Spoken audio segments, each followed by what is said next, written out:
vote no on concurring in the House substitute to the Senate Bill 367.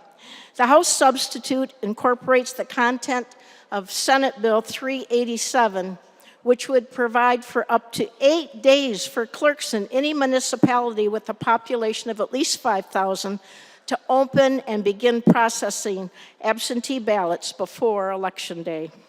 I feel that it's unnecessary, as very few jurisdictions in our state currently have trouble reporting their results shortly after Election Day has concluded. But this will open up many more opportunities for improprieties in our elections.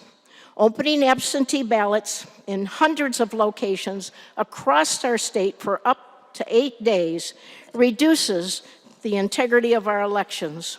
It also limits the ability of candidates, political parties, and interested citizens to have the opportunity for poll watchers and challengers to be present to observe this work in a transparent manner.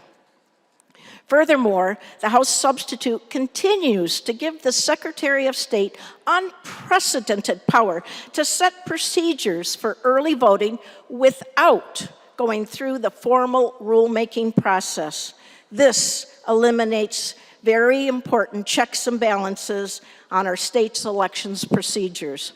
This substitute stops transparency in government and allows election rules to be written in secret.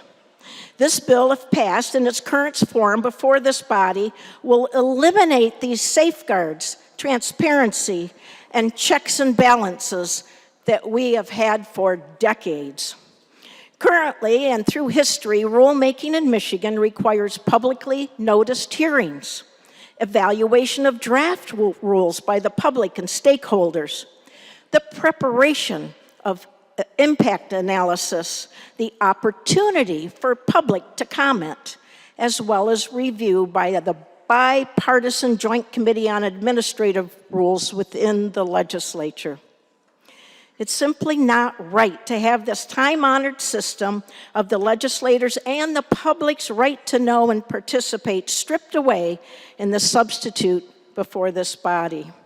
The changes made by Proposal 2 are the biggest changes to Michigan's elections in over a half a century. There is a legal path to follow to change the rules and continue to get the people's and the legislators' input and be transparent, but it's being ignored.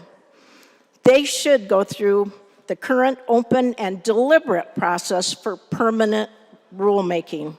I will be voting no on concurrence in the House substitute, and I urge my colleagues to do the same.